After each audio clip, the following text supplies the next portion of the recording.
Honourable members, we have quorum. Member for Manyama, Minister for Mining, will lead us in prayer. Thank you. Let's pray.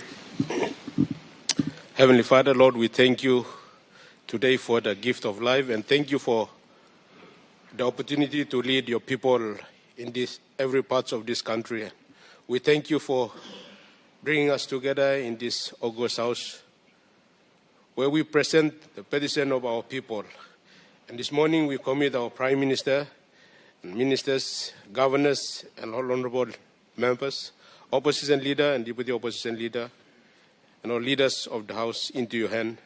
As we deliberate the issues of our people, we pray that may you give us wisdom, knowledge, and understanding, so that, Lord, we can discuss the issues with empathy and with sincerity for our people.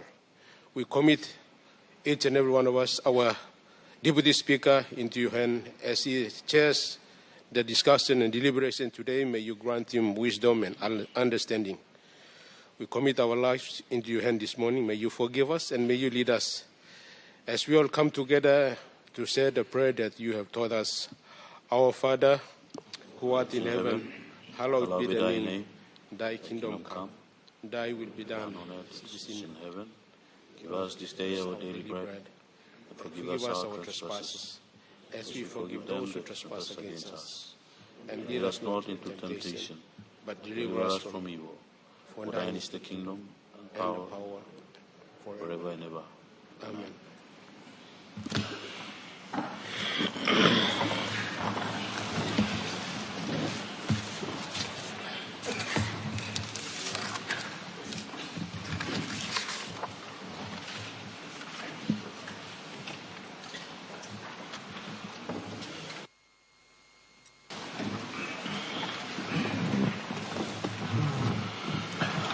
Honourable members, I have to inform the Parliament of the death of Sir Noel Levy on 11 March 2026, a former member of New Ireland Province. He was first elected to the Second National Parliament in 1977 to 1982 and Third National Parliament 1982 to 1987. During those terms, he served as a Minister for Foreign Affairs and Trade between 1980 and 1982.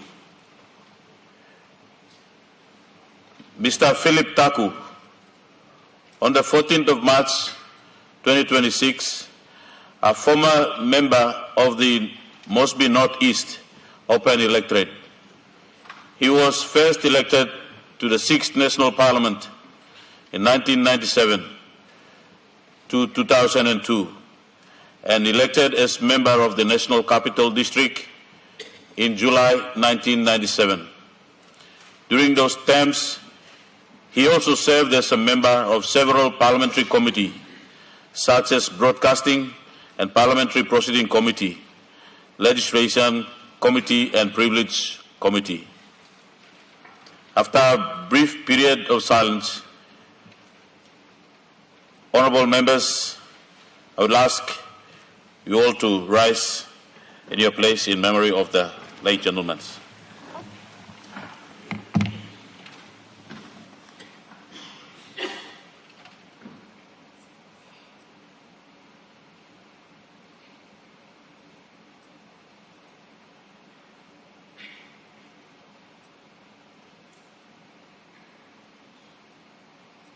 I thank the Parliament.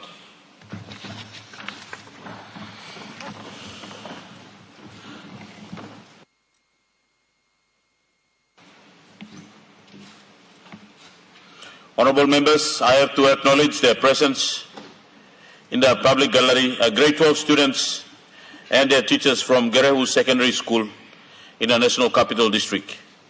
On behalf of the National Parliament, I extend you all a warm welcome.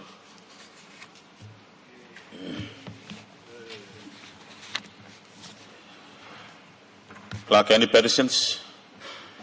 Notices?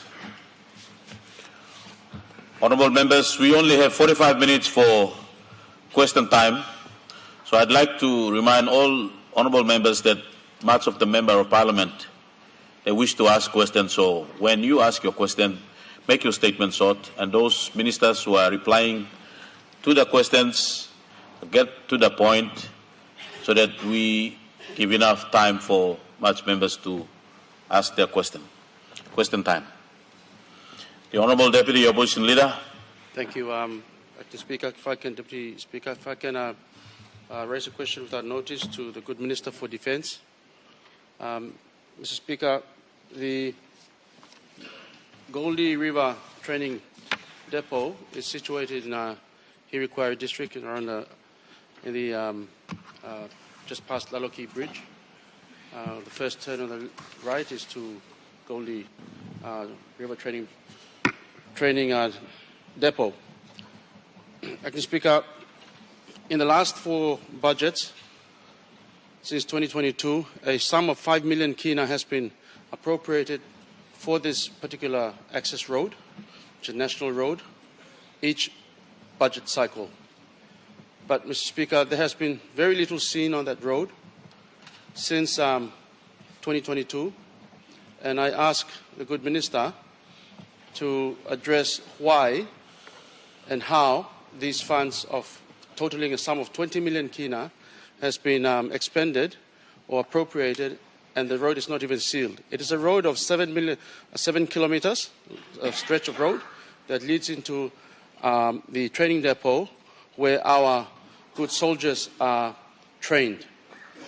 Mr. Speaker, also, even more so, my officers have been approached by the commanding officer on site, and we have learned also that even basic medical supplies have deteriorated badly, that they are even borrowing from other military bases.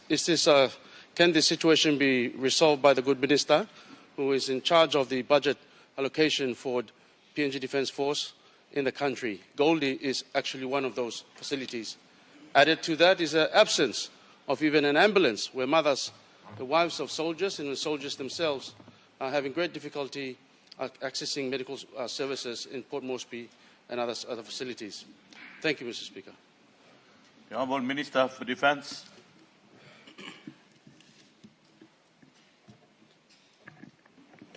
Thank you.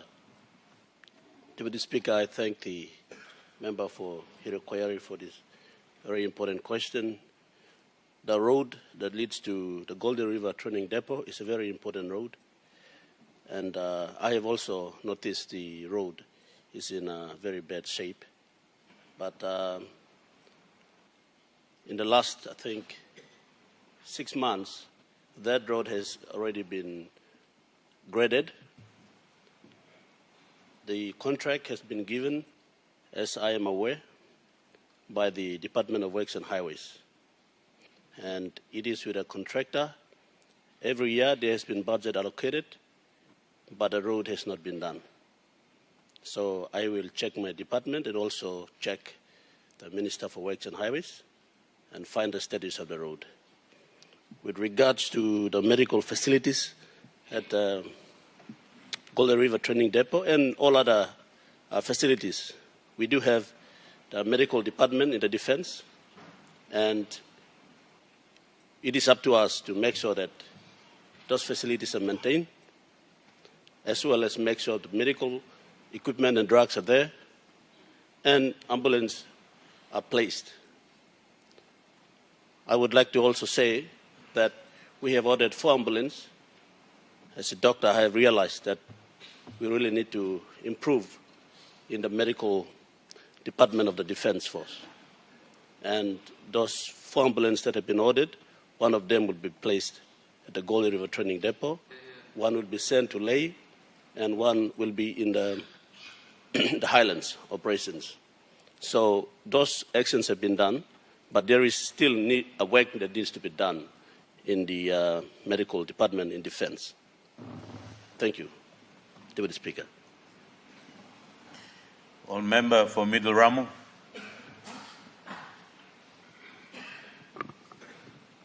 Thank you, Mr. Speaker. May I ask you one question? Inogatok sabay golo. Minister Plo, Works and Highway. At me like him, Honorable Minister too can take note. Minister of Law, Planning and Monitoring, Minister of Law Defense, Minister of Law, Foreign Affairs. All can take note. Bien long ask him me, we can give him, ask him paper go long all now, we can all him. Ask him me, Mr. Long. Paper by me read him.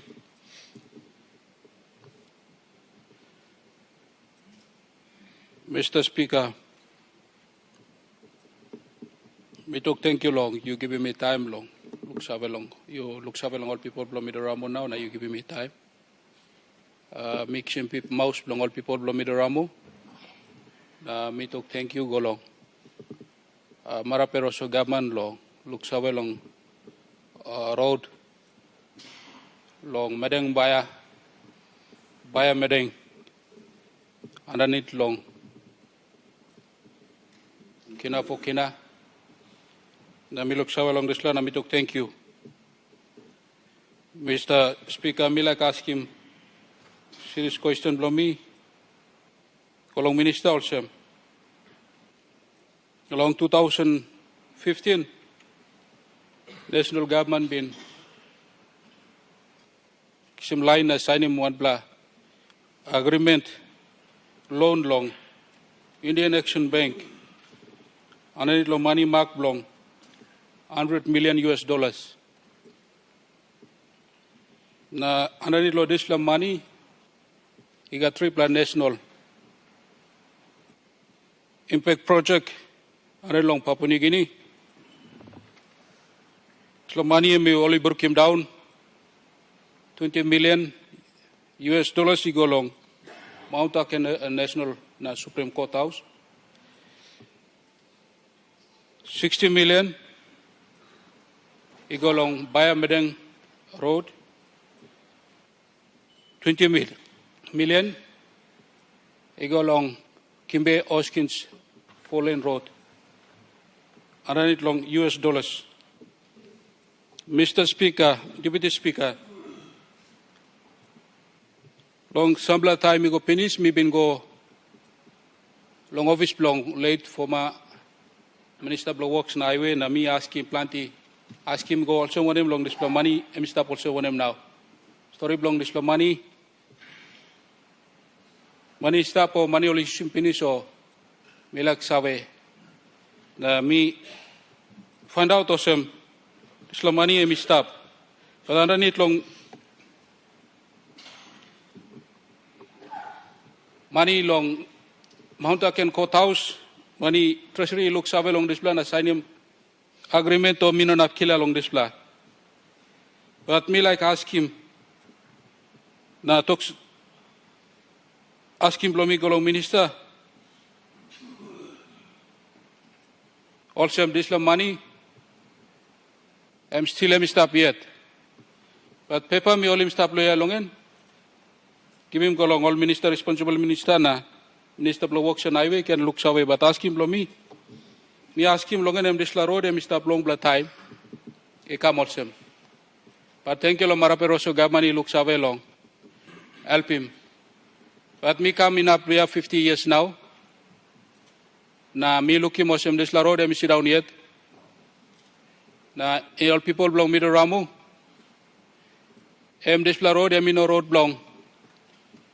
Where Middle Ramu district by make him road long national government na connect pinchi in up make him. But me look him me hard now. Na mix him this time long beyond long 51 years go back. Me like him was this road he must come up. Now na money belong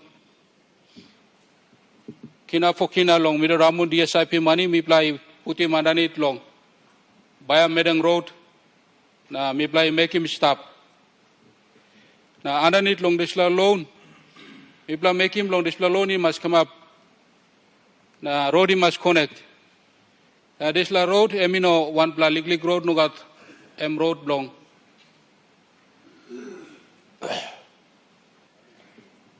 Honorable member, you ask him, put him question. And background belong, story belong me make him. Me piling pain lo road belong me so me talk talk. Ibla got time long talk. Why ibla talk. So, go ahead. Mr. Deputy Speaker, ask him long me. I may also. This la road only been working. Put him consultant long make him design na drawing. And come up on ogat. Na me wait to go ogat now. Na me talk him works national works. Lo me by put him geotech study money. But national works me talk us him all by put him. Now only put him finish on ogat. Geotech study come up on ogat. But me like ask him question lo me. Ego also. This la work me come up long in. Please, me ask him go long. National planning and monitoring, you must look survey along this plan. Departments of Treasury must look survey along this plan. Na departments of works and highway, na department of foreign harvest, when them defense. You must look along this plan. Na making money available. Ask him, Blomilo Minister also. Number one, why all that implementing agency as stated process and prevented timely drawdown and implementing to this very important economic corridor road project, while the government of PNC is committed to the line of loan. 1. 2. If the line of loan from Indian Action Bank currently status is active and committed to government of PNC, then agency is required to establish PSC to provide oversight governance and strengthen coordination among agents to avoid the further cost and delay and ensure project execution. In the light of this, PSC is urgently needful, and who is responsible to set up PSC and how soon? 3, can you confirm that the Indian Action Bank requested Department of Works and Highway last year, 2025, to carry out the detailed design and geotechnical study? Where are we now as far as study is concerned? Finally, this is not a district road project, but it is indeed a very important second national highway to Okok Islands Highway. Therefore, can you please give assurance to the people of Midoramu, Mereng Province and the Islands region and PNC at large when the district and Mereng Province would be invited purposely to accelerate process on this road project? Thank you, Mr. Deputy Speaker. Honourable Minister for Works and Highway. Mr. Speaker, I wish to thank the good member for Middle Ramu and also the Assistant Speaker of the House, Honourable Kamdaru. Long good important question. I me ask him now in the morning, and me quickly just go through long, give some information in regards to that particular question, and for the benefit of giving more time to all NARPLA leaders, long all question liga too, but giving more prominence to this particular question because it's very important.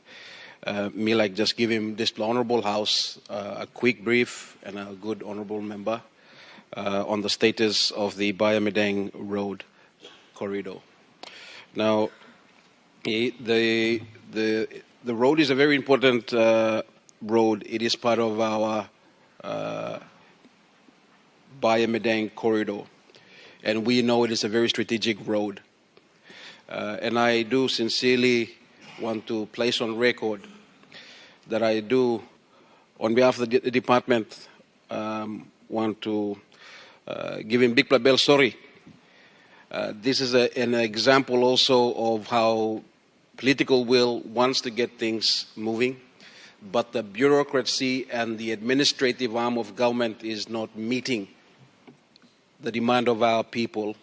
And whilst the administrative process is slow, our people feel the greatest brunt and the impact of us not getting things done. Now, I wish to assure the Honourable House that the Bayer-Medang corridor is now recognised as a priority corridor under the government's Connect PNG Economic Road Programme for 2020 to 2040. The Marape Rossa government remains fully committed to ensuring that Middle Ramu district is connected to the national road network in the next phase of infrastructure development.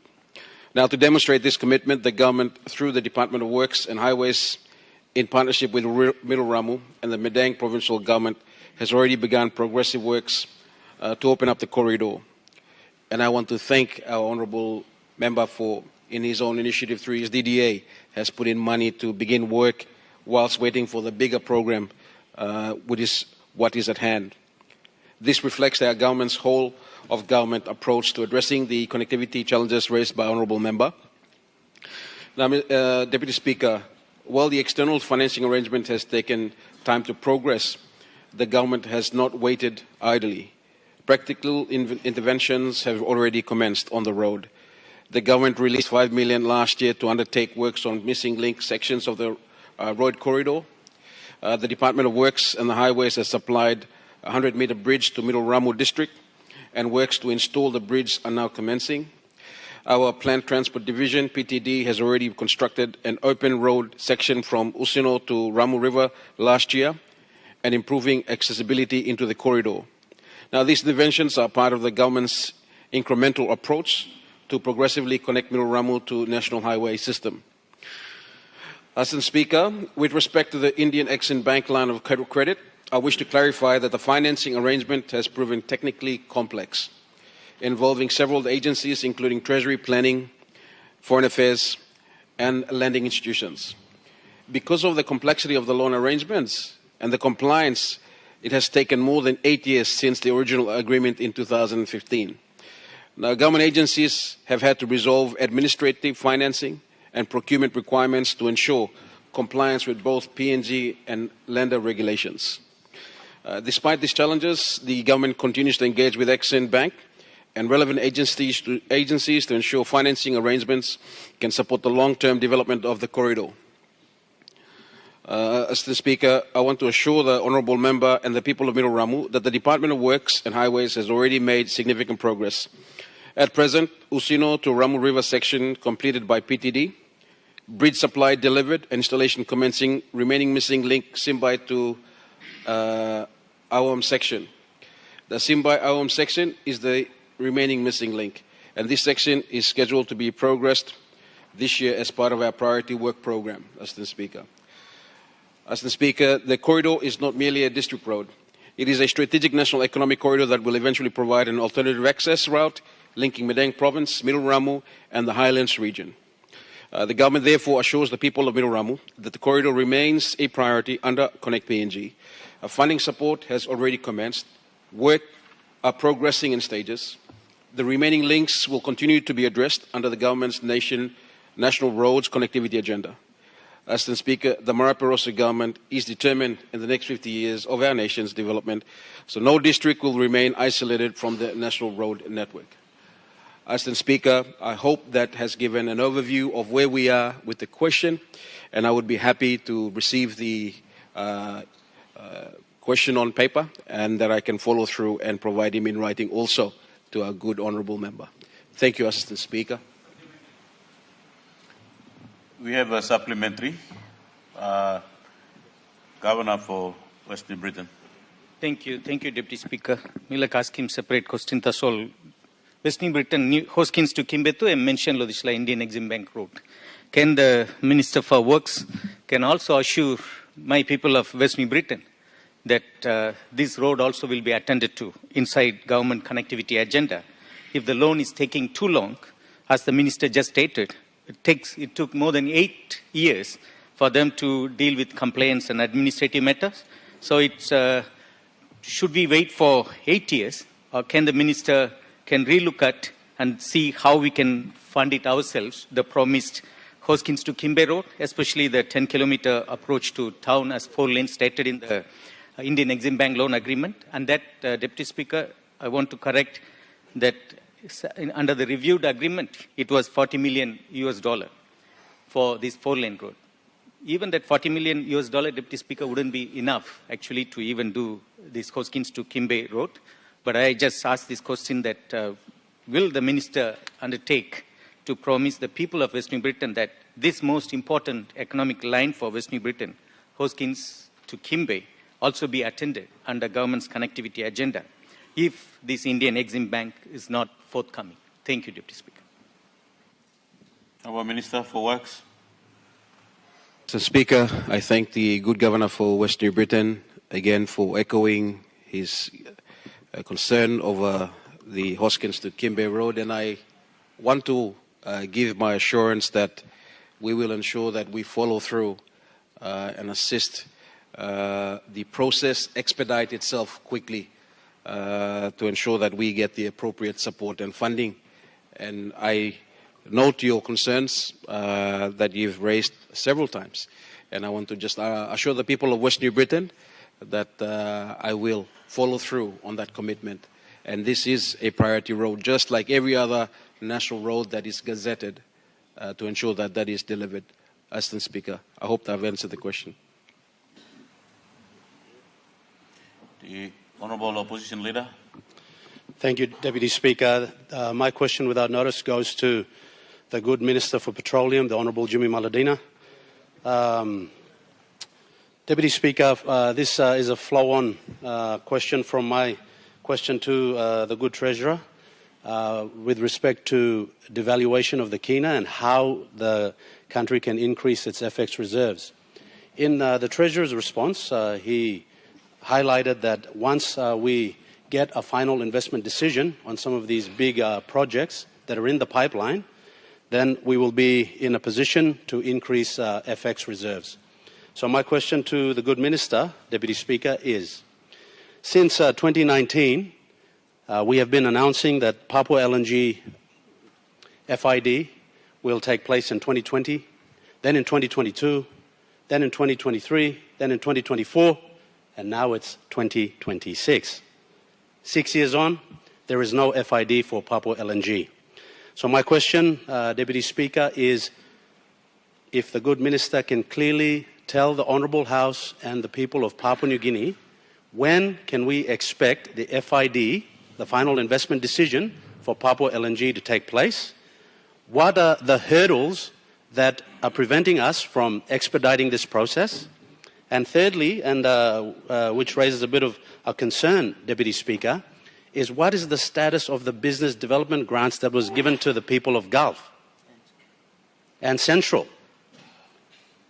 So these are my three questions to the good Minister for him to clearly tell this Honourable House and the people of Papua New Guinea. Thank you, Deputy Speaker.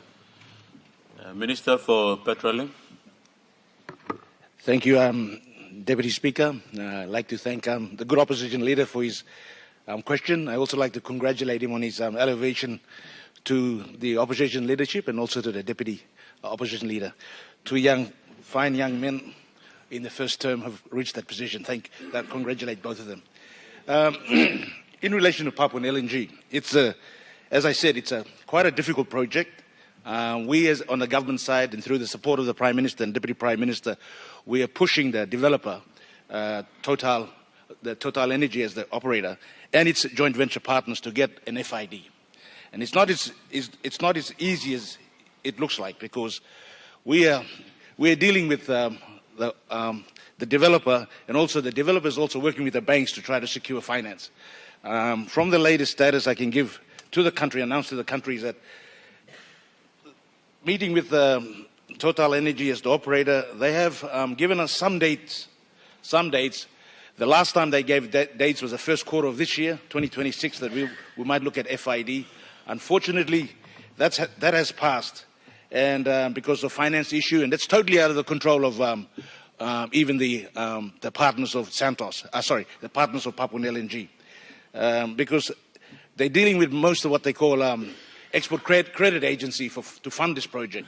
And as I indicated in my last discussion and my last report to Parliament was that we, as this project was going on, and when it was signed up, there were some delays in the project. The first delay was that I think when the government changed after the contract was signed, there was some issues about trying to review the particular project agreement. Unfortunately, that didn't occur because Total stood its position under the signed contract and didn't want to move from there. But the government at that time, the new government, did get some clawback and did do some progress. And unfortunately, we had that COVID incident. COVID period came into the country, and that delayed the project further. And by the time the good Prime Minister and the government went to see Total Energy, and we negotiated, try to get them to put the project back onto tender, and they went out to tender, but the cost of the project blew out to about $18 billion. So substantial blowout. So they had to relook at the bidding process, and I'd like to thank Total for that, as operators and the joint venture partners, and they restricted the tender process to mainly the Asian contractors, China, Korea, and Japan, and that reduced the price. Now they've got a final figure of around 14.5 billion USD to do this project. Unfortunately, when they signed the contract, the project price was about 11.9 billion USD, and now we've got 14.5. So the project proponents have come back to the government, asked the government to assist them in some tax incentives to try to claw back the price between 12 billion to 14.5. So a gap between about 2.5 billion USD. So we've been negotiating with Total non-stop. The government hasn't gone to sleep on this one. We've been at their back all the time trying to get them to get FID. We've been talking to them constantly, and we're trying to, at the moment now, we've bridged the gap. So we as a government, at the moment I cannot say in public because it has to go back to Cabinet for discussion and approval, but the government has decided we will give them some assistance. We will give them some assistance to make sure that this project happens. So there's a difference of, as I said, 12 billion, 14.5. We've been looking at about an assistance of about, I don't know at the moment. It's subject to NEC's wisdom, but we will come to some arrangement and we will make sure this project gets off the ground this year. So that I can assure you. So let me put it on record that we as a government, we are trying our best to get FID sometimes this year. And as I said, it is not in the power of the government. The government can only rely upon the developer and the financiers of the project. And the financiers, as I said, they're all Export Credit Agency, which are government banks. Government banks between Japan, Korea, China. The US is included in this consortium of banks looking at funding this project. In principle, the operator tells me that finance has been secured, in principle. But now they're going through the process. And I can only rely on the developer and the operator telling me that. So that's where we stand on the FID. As to the hurdles, as I encompass in my answer to you, Deputy Speaker, the hurdles are the financing and the project cost blowout, and they're looking for the government to assist them in this regard, the operators. The BDG, the third question to my good opposition leader is the business development grant given to the provincial government. I don't have visibility on that because those payments were made directly to Gulf provincial government and the central provincial government, and I will get some information from them, and I can let the good can answer this question in another during this week. I will seek Deputy Speaker. I'll get you leave from me to answer the question to find out where those monies and how they spend it in the respective provincial governments. Thank you. Supplementary, Deputy Opposition Leader. Thank you, Deputy Speaker. My quick supplementary to the good Minister for Petroleum is this. At the moment and currently for the last 3 weeks, there's been a war that's broken out in the Middle East between America, Israel on one side, and Iran. Mr. Speaker, the Hormuz Passage, which transports a lot of this petroleum and gas goods, are now restrained. And with this war at the backdrop, can I ask of the real prospects of FID, firstly, the real prospects of the development forum being pushed forward expeditiously, and the FID that's been discussed being a real achievable and tangible delivery in this fiscal year. That is because at the moment, because of the war, owing to the war, the oil prices are astronomically escalated. What is the strategy of the government to take advantage of these price changes? And what is the immediate and urgent strategy of the government to act promptly and swiftly to take advantage of FID as soon as possible and practicable? Thank you. The Honourable Minister. Thank you, Deputy Speaker, and I'd also like to thank the good Deputy Opposition Leader for this question. In relation to the war in Iran and in Middle East at the moment, it's affected a lot of countries as to the supply of oil and gas to those respective oil countries around the world. As we can see, prices have shot up substantially, over $100 in the last 2 to 3 weeks now, and we don't see any foresight, the clearance of the war going forward. The strategy the government has is we only can rely upon the suppliers currently that import oil into PNG. And these are the companies that we know is Puma and ExxonMobil, and including Total Energy. And I've asked them to give me a report on the next plan, how they will, the three respective importers of oil and gas into, mainly petrol stocks and the petrol imports and Jet A1 fuel into the country. I'm waiting for a report from all three of them, Puma, ExxonMobil and Total Energy, and they will file a report to let me know how much import they can bring into stockpile in the country for the next 2 to 3 months. And that report is forthcoming. And National Petroleum Authority is working closely with them to ensure that we don't have a short supply of those petroleum products in the country due to the war in the Middle East. And it's out of our control at the moment. We can rely upon them. Our biggest concern in Papua New Guinea is our storage facility, because Puma is the only one who has the biggest storage facility, and they're the biggest importer. But we also, to let Papua New Guinea know, our national mining companies like Octedi, they've also assisted and come in to assist the country in those times. So I can only rely upon those importers of those fuel to give us a good stockpile to reserves for within 2 to 3 months in the country. So I will be getting a report sometime this week, and once again I could table that in Parliament if Deputy Speaker can allow me, to give us comfort in this country. Honourable members, we have a supplementary member for Yalibu Pangia. Honourable member for Yalibu Pangia, once again I'd like to remind the House, I'll be now listening very well on your supplementaries, because some of the supplementaries is like new questions, like the one that I've just entertained now. We were going out of the country to answer a question as supplementary on it. So I'll be listening very carefully on every supplementary question. So if I see that you are out of the content of the question, I will rule your supplementary questions out. So, Honourable Member for Yalibu. Thank you. I will not start at you, but I will hear from you. That's okay. You can start with me. It's okay. That's fine. But Mr. Deputy Speaker, and my supplementary to the good minister is in relation to Total and this project, and in relation to what he has just stated. Mr. Speaker, this project signed in 2018, that is 2019, that is 7 years ago. If we had stuck to the original agreements, we should be in production today. But unfortunately, the government decided to review the contract and said that they have clawed back some benefits. That's what the minister has just stated. And the minister stated quite clearly that he wants to do a ministerial statement to this Honourable House this week. I would like to put it to the minister that he tells us what are the clawback benefits that this government has negotiated clearly to the nation. Because the government has decided to review this contract. We have missed opportunity to develop this major project for the country as a whole.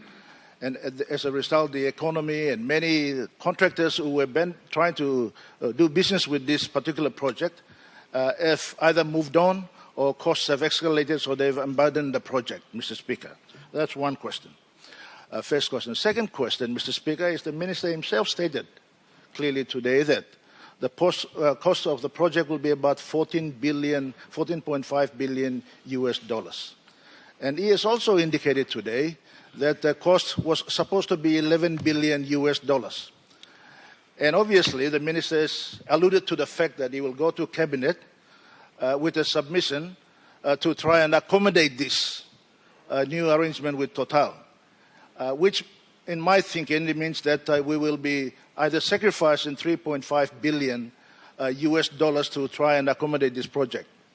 Now, if we are going to give further concessions, Mr. Speaker, my question to the Minister, of up to 3.5 billion kina to the project, what are the benefits is this nation going to receive because of that sacrifice that we are going to make, Mr. Speaker? Because if we make comparisons to 11 billion kina US dollar project in 2019, that means we are funding almost over 1/3 of the cost of the project ourselves. So what is the benefit to the nation? That is my second question, Mr. Speaker. And Mr. Speaker, the third question, just alluding to the Minister's own reply earlier, he said that Puma is the only storage capacity in the country. Can he confirm that Puma is now in negotiation? Is this the same Puma that many of you in government were trying to try and talk about money laundering issues with the Bank of Papua New Guinea? I think it must be a different Puma that I'm thinking about. But anyway, if it's the same Puma, I am told that, Mr. Speaker, that they are in negotiations to sell this storage facility to the United States government. And the United States government has got a defense force agreement with our government in this country. Is there no other places in this country where we can build new storage facilities? Is this the only one in the country that we have to sell? So, Mr. Speaker, can he confirm or deny that these are some of the negotiations that are taking place in this country? Thank you, Mr. Speaker. Honourable Minister of Petroleum. Thank you, Deputy Speaker. And once again, I'd like to thank the good member for Yalibu Pange for his good questions. Yes, I can agree that the agreement was signed. The first question is, it was signed 7 years ago. That's correct. And I think the good member for Yalibu Pange was the main instrumental guy in negotiating that contract with Total during that time. Personally, I was not here in the government at the time in representing my people of Westala, but I think he personally negotiated that agreement with Total. So he's very familiar with it. But as I indicated, I said 11.9 billion was the contract at the time. The contract was signed, it was 11.9 billion, around that figure, going to 12. So they've come back to us and asked us to assist them with this amount of money. It's not 3.5 billion. I think it's much less than that, Deputy Speaker. So these are not finalized figures. We're still in negotiation, and it'll be at the wisdom of Cabinet to approve that amount, but it's far more less than 3.5 billion we're assisting this Papuan LNG project. That's to answer the first question. Secondly, about the benefits we clawed back. I'll have to look into that because I was, during that time, I didn't review this agreement, which was, I think, done by my predecessor, Honourable Member for Sinisina Yogumu. So he tried to claw back those benefits, and I don't know what happened there, but if for hindsight I can get that and present that to Parliament in my speech during the week. The third question is Puma. Puma, I think that's the same Puma. That's the same Puma. Member for Yalibu Pange. I mean, there's only one Puma in Papua New Guinea. So I don't do business in the private sector a lot these days because I'm really totally full-time in government issues. So I don't know whether the US government is negotiating with Puma. I don't know that. It could be bar talk, or I don't know where they get that information, but it hasn't come across my table as a Minister for Petroleum. So I don't know whether the sale is going forward or this negotiation that I can't confirm to the people of Papua New Guinea in this honourable house. The third, I think that's the three issues that was brought up by Honourable Member for Yalibu Pange. Thank you.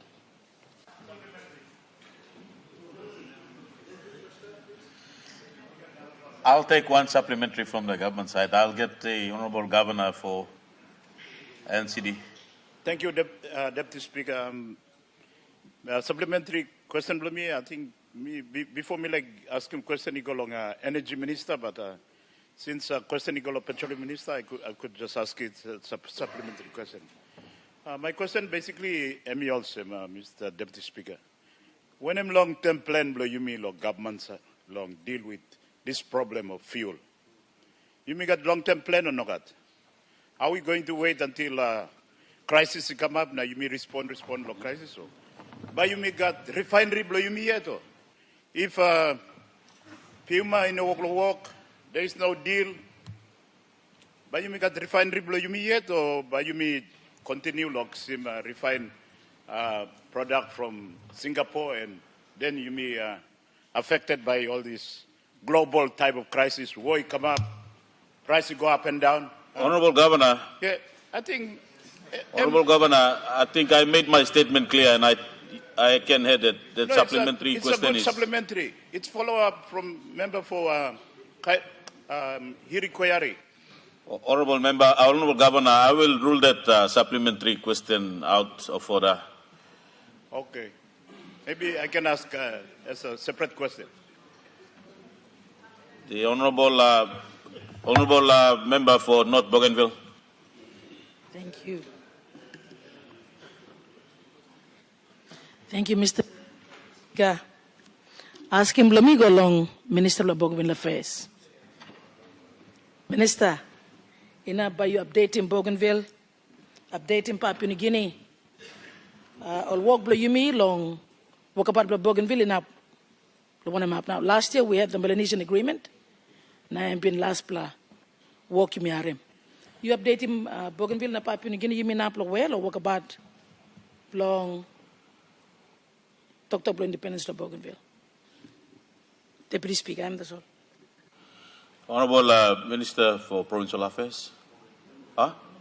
Bougainville Affairs, my apology. The Honourable Minister for Bougainville Affairs.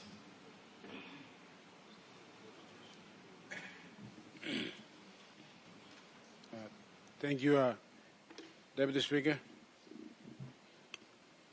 I thank the good member for North Bougainville for the very important question. I think this question is it relates to a very important national issue. Basically, the good member asked for the update report to be given to the House and the people of Bougainville as well as the country on what is the latest progress we have made in regards to the ongoing Bougainville peace process. I think it's important that I give a detailed update through a ministerial statement, which I believe will be given in later part of the meeting, hopefully next week. But for the benefit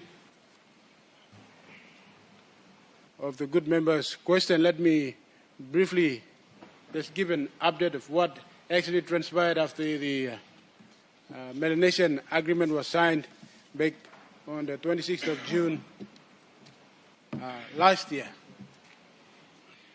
after the consultation was had in New Zealand.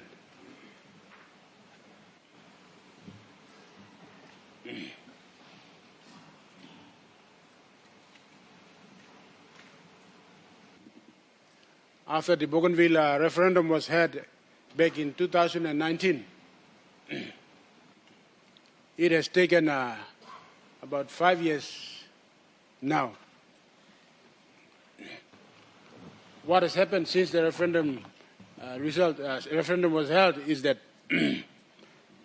consultations were had between the national government and the autonomous Bougainville government over this period, over the results of the referendum result as required by Section 342 of the National Constitution. a number of consultations has taken place. I think the last one and the recent one was held in New Zealand, which resulted in the signing of the Melanesian Agreement on the 26th of June by the ABG President and our good Prime Minister. The consultation was not easy, given the fact that the result of the referendum as the overwhelming majority result for independence, which is 97.7%. In the face of the overwhelming majority result for independence, the negotiations or the consultation was not easy.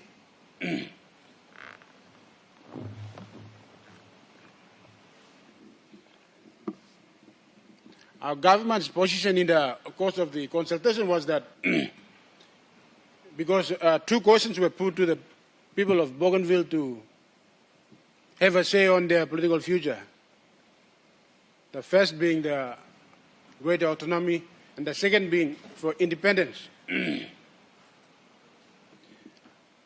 Because the result is twofold. One being greater autonomy and the other one being for independence. The government's position in the course of the consultations being that because we have two results, what is the balanced result that the government can be able to put to the National Parliament to make a final decision as per requirement of Section 342.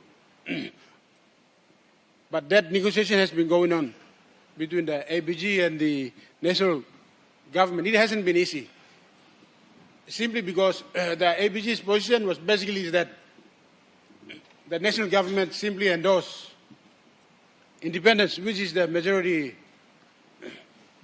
result of the vote. And during the negotiation, as the national minister representing the national government, my position has been that the national government is not given authority under Section 342 to take that position. Our national government's position has always been that throughout the negotiations, the national parliament will make a decision on that as per the requirement under Section 342. And the delay basically was that there's been no procedure under the existing standing orders or the Constitution to bring the referendum result into Parliament for the National Parliament to make that decision. And under the Melanesian Agreement, we have agreed to resolve that particular issue. And what happened was that that issue was moved on to our good speaker and the speaker of Bougainville Parliament to settle it.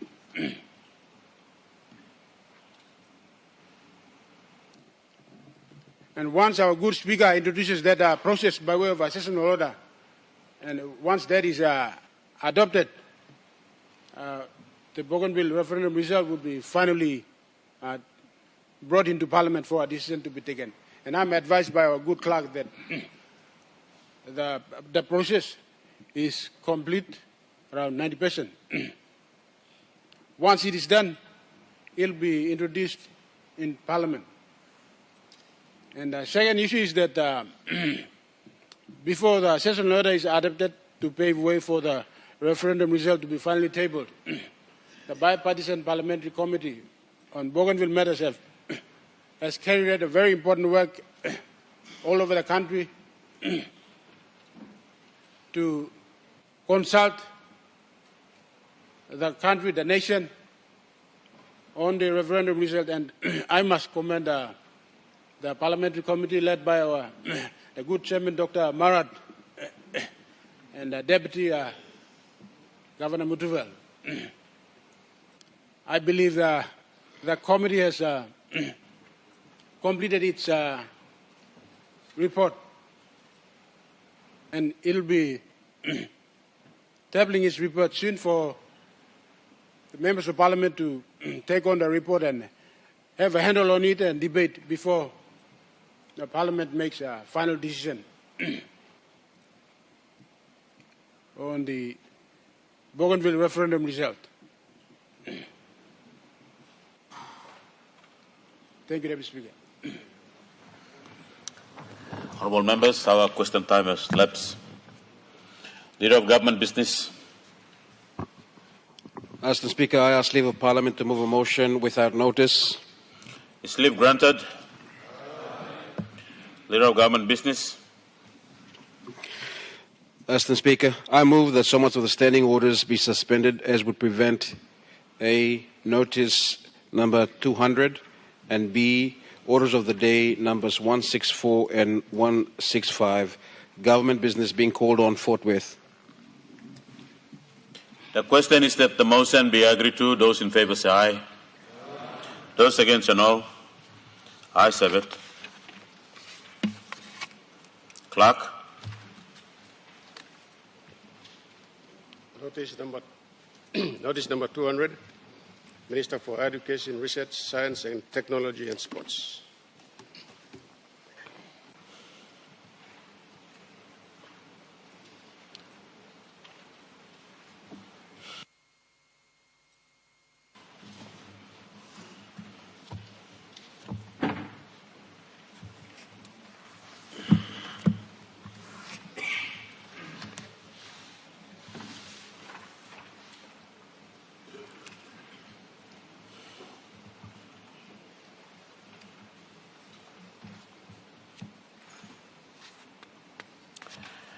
Minister for Higher Education, Research, Science, Technology and Sports.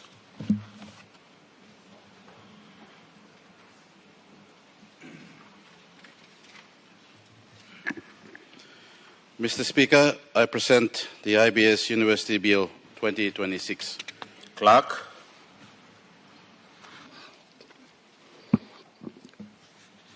First reading, a bill for an act to provide for the establishment of a university to be known as the IBS University and for related purposes.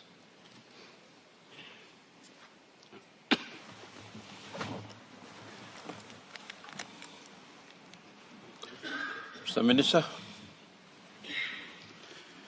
Mr. Speaker, I move that the bill be now read a second time. Speech. Mr. Speaker and honourable members of Parliament, I rise today with deep humility and great optimism to introduce the IBS University Bill, a milestone legislation that marks not only a new chapter in our higher education journey, but a strategic leap forward in realising our national development aspirations. In the words of late Nelson Mandela, education is the most powerful weapon which you can use to change the world. End of quote. Today we take a step toward arming our young people with that very weapon, one sharpened with technology, innovation and opportunity. The bill seeks to provide a clear statutory foundation for IBS University, a recognized private university that has served Papua New Guinea for more than 3 decades and has consistently aligned its growth with national development priorities. Mr. Speaker, education remains one of the most powerful instruments for nation building. It is through strong and well-governed universities that we develop the skills, leadership and innovation required to drive economic growth, social cohesion and national resilience. The IBS University Bill is therefore not merely institutional legislation, it is an investment in our people and in our future. Mr. Speaker, IBS University traces its origins to 1987, when its founder, Sir Mick Nadesh, identified a critical shortage of professionally qualified accountants in Papua New Guinea. At that time, the country had fewer than 10 nationally certified accountants. Rather than seeking opportunities abroad, SAMIC and others made a deliberate decision to remain in Papua New Guinea and invest in building national capacity from within. That commitment has since evolved into a lasting legacy of education, skills development, and leadership formation that continues to benefit generations of Papua New Guineans. From its formal establishment as the Institute of Business Studies in 1989, the institution progressively expanded into business, management, information technology, and postgraduate education. Over many years, IBS delivered internationally benchmarked degree programs in partnership with reputable overseas universities well before attaining university status. Following rigorous national audits and quality assurance processes, IBS was elevated to IBS University under NEC Edition number 314 of 2016 and formally gazetted in January 2017. Mr. Speaker, IBS University operates fully within the framework of the Higher Education General Provisions Act 2014, as amended, and is subject to ongoing oversight by the Department of Higher Education, Research, Science and Technology. In July 2021, following an external review involving international academic participation, IBS University was formally issued its certificate of registration as a private university. The institution also achieved ISO 901-2015 certification, demonstrating compliance with internationally recognized quality management standards. The bill before this House has been prepared in accordance with directions of the National Executive Council, certified by the Office of the Legislative Council, and is fully compliant with constitutional and legislative requirements.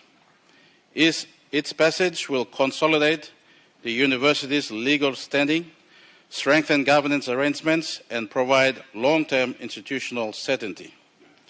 Mr. Speaker, IBS University currently serves a growing and diverse student population, with enrollments exceeding 1,400 students in 2024 across its own degree programs and internationally partnered programs. Currently, IBS University is offering degree programs in accounting and finance, business and management, economics and development studies, and information technology. Further, IBS University is also offering the Southern Cross University degree programs in accounting, business and information technology. Importantly, access and quality are central to its mission. Through the Nadesh Saligan Foundation, substantial scholarships are provided to financially disadvantaged students, women, persons with disabilities, and national athletes, directly supporting government objectives for inclusive education and workforce development. Mr. Speaker, the university is supported by 102 full-time academic and professional staff, together with 70 staff engaged in campus development and facilities management. It operates on a purpose-built campus at the foot of Mount Ariama, Port Moresby, set on approximately 32.9 hectares, with on-campus accommodation for expatriate staff and more than 50 national staff members. Ongoing infrastructure developments, including a pyramid-structured academic building capable of accommodating 850 students, are designed to respond to increasing demand for higher education. Mr. Speaker, a defining strength of IBS University lies in its strategic partnerships and industry collaboration.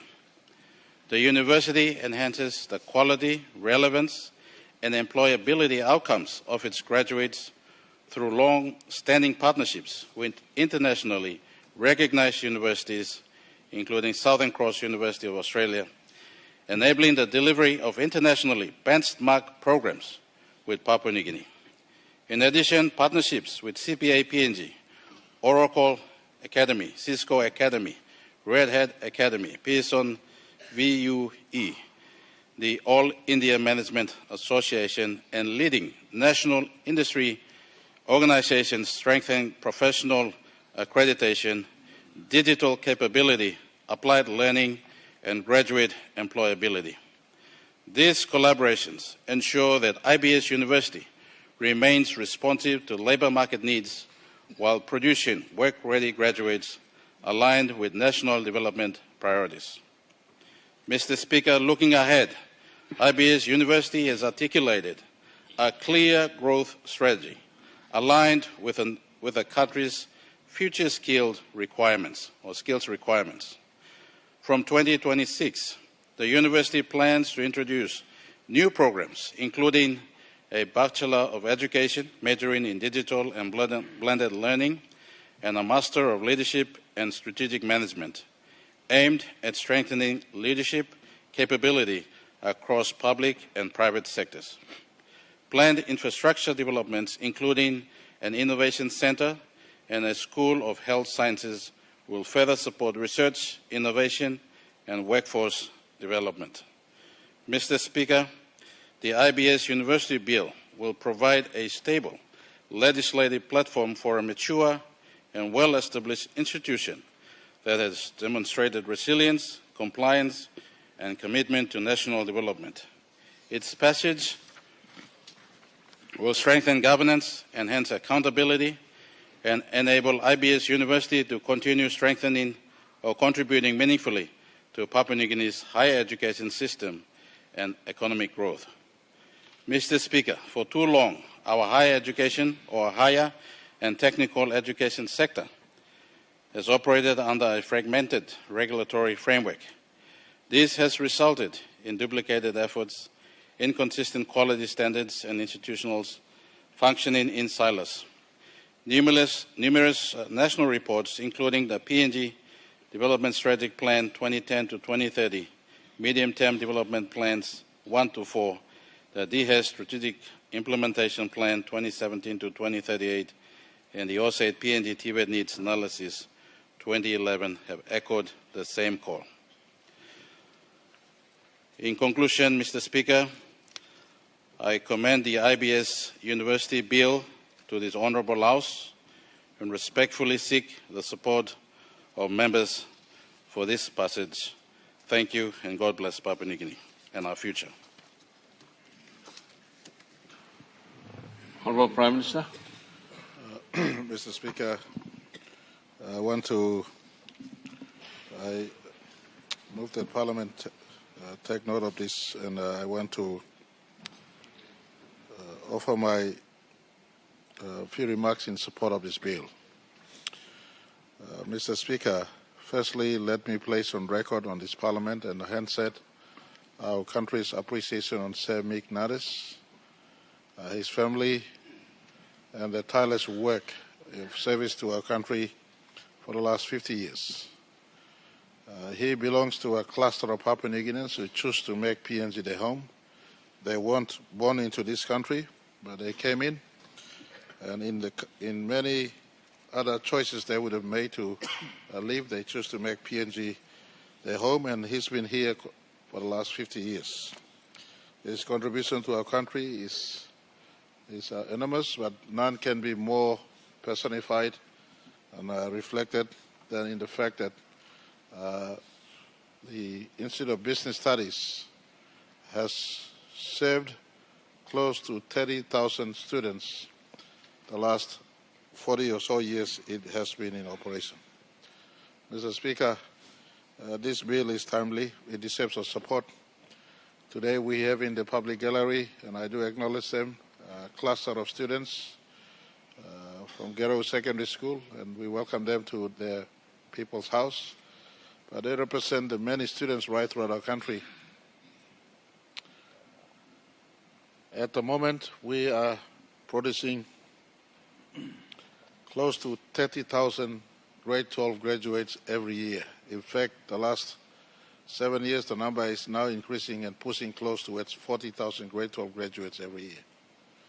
Mr. Speaker, in 2019, when we took office, we had only less than 15,000 spaces in our country to absorb those who come out of our grade 12s in our country. Not to mention over 200,000 child who are coming through our primary school system. And today, with our 166 structure focus, with our intention that the next 10 years, every child must have completed grade 12. There's an urgent need to expand the high school system, the secondary school system, giving spaces for every child who enters primary school from early childhood. They complete and make transition to grade 7, and eventually all of them come up to grade 12. We want to embrace young Papua New Guineans into our school system. And that is why our cabinet did approve an 11 billion kina program for the next 10 years by 2026 to 2035, when our nation celebrates 60 years of independence. Our country must have gifted to the future of this country, our children, enough education spaces, including tertiary education, as well as the right curriculum, including training young Papua New Guineans at 18 years old, 19 years old after grade 12, to not only look for employment, but also look for tertiary school, but be able to be self-employed. So our concerted focus on education is being run by this government, and we will put this work to motion so that whoever comes into office post-2027 election has a clear blueprint to work on expanding spaces of education in our country, leaving no place and no child behind. Now, the IBS transition from IBS to IBU, or the university status of IBS, is timely. Firstly, that college has been running the last 30 plus or 40 plus years, giving certificates, diploma, degree, and also a link to postgraduate to the reputable universities offshore, especially the link to Southern Cross University and etc. And so we're recognizing an established tertiary education provider to now be conferred a university status through an Act of Parliament. And I ask every member of Parliament to support. Firstly, they've been in this business of educational service to our children, and uplifting them to a recognized university is timely, because we need to give more spaces to universities in our country. The last 7 years we worked, this government has put additional 6,000 spaces in our existing universities already. This one now will create 1,000 more space with a formal university status to IBS. But we need to work more, and I want to put to this House that we're also looking at more private universities in our country, not just state-run university. Our government will embrace higher standard tertiary college certificate or tertiary university certificate standard rather. The standard must be high, and most of you would have recalled my statement to Parliament as we took office again after elections in 2022. We said the standard of education in our country must be similar to Australian standard.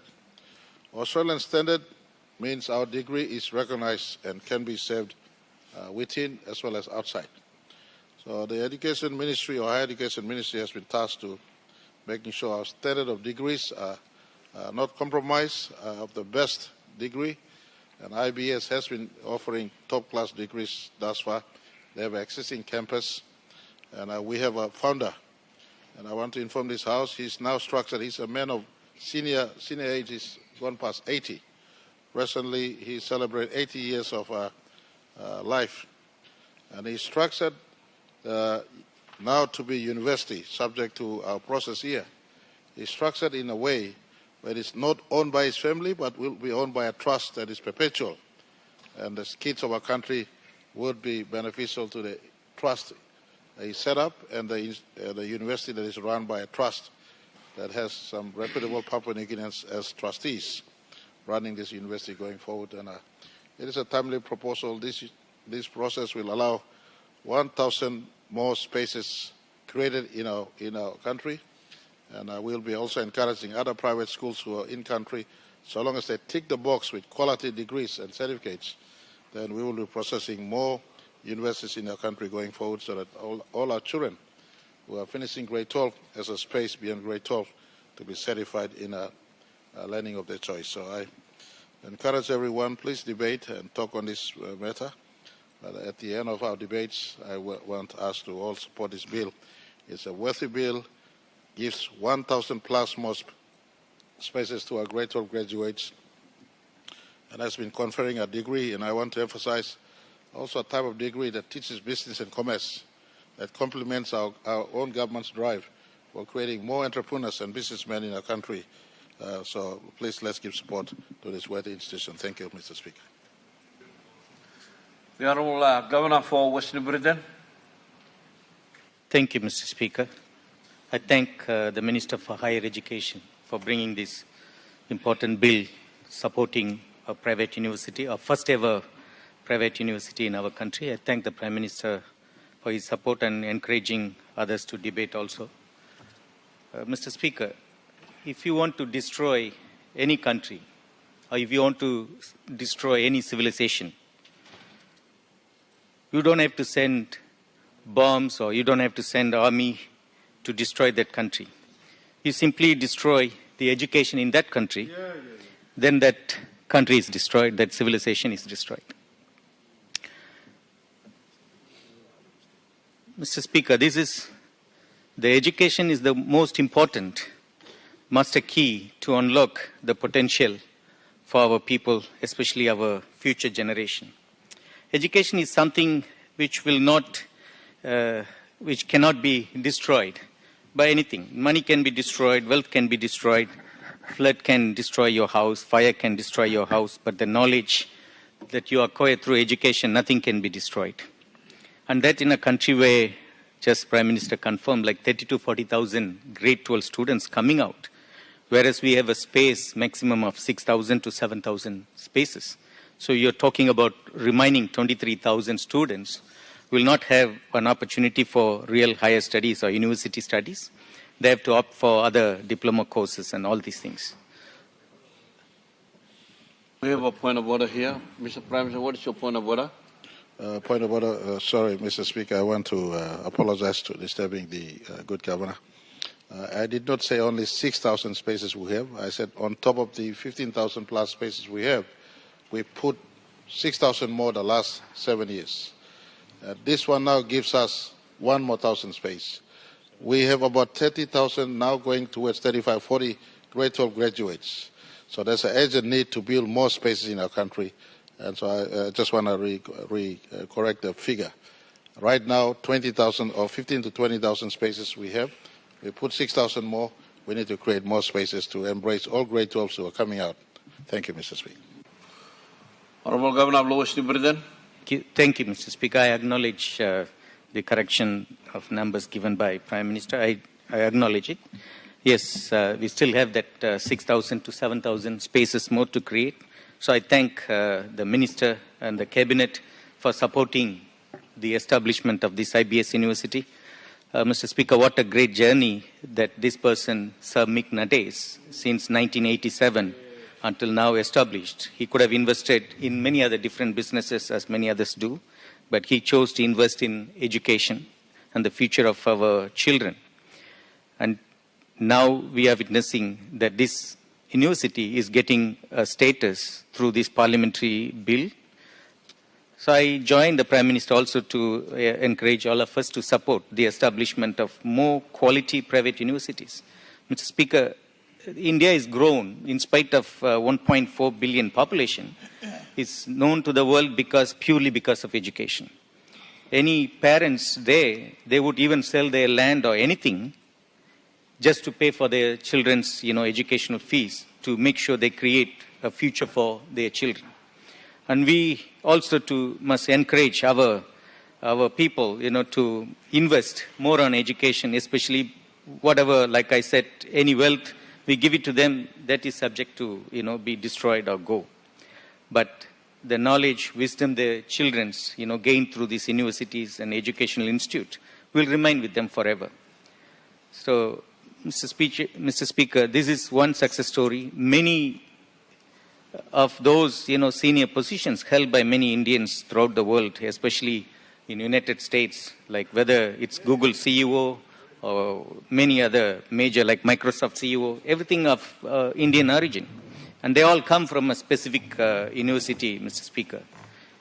Most of them come from an institute called IIT, Indian Institute of Technology. The other institute is Indian Institute of Management. And I'm sure this university should strive to achieve that the quality of education should match on par with such universities, Mr. Speaker, so that our children in PNG also having exposure to a good quality education, and also they can be employed in a senior role in many other developed countries, Mr. Speaker. I do not want to prolong, Mr. Speaker. I'm thankful to the Minister and the Cabinet for supporting this bill and encouraging more and more private universities to come, so it gives opportunity for our future generation of children. That is my small contribution. Thank you, Mr. Speaker. You may have him finish question be put. That's all. You get all member like debate, so me give all one block, two block more member can debate, be and you may entertain a question be put. Honorable member of Yalabu Pangia. Thank you, Mr. Speaker. Thank you. Very quick a word of appreciation to Sir Mick Nades and his family for this great contribution to our education in the country. And I'm pleased and I support the government's endorsement of this university and carriage of this bill into this Honourable House. We started this journey in 2016, and I'm happy that they are completing this journey. And I wish Sir Mick Nades and his family and the staff of the university and all the students best of the future. I've known Mick Nades for close to 40 years, Mr. Speaker, and he's a great man, a humble man, a great contributor to the development of education in the country. Mr. Speaker, as a fellow accountant and working in various fields, both in government and private sector. And this is a credit to the efforts that they have put into this profession, not only in accountancy, but also to the education right throughout the country. So, Mr. Speaker, I fully support the establishment of this university. And I also urge the higher education minister to continue to invest in other tertiary education institutions in the country, particularly the technical colleges and the secretarial colleges. Not every child or person or student will go to university. Many will fall a little bit short in getting the necessary qualifications to go to university.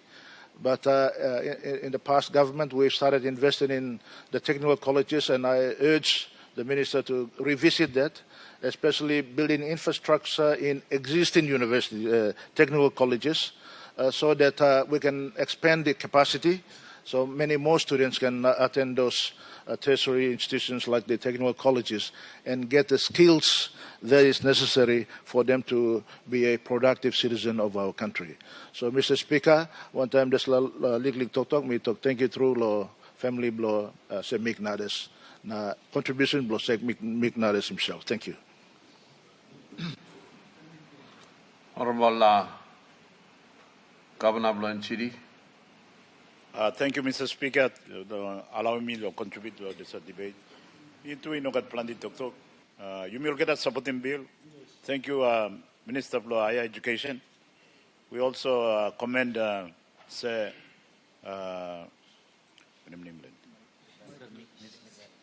Mick Nades, yes.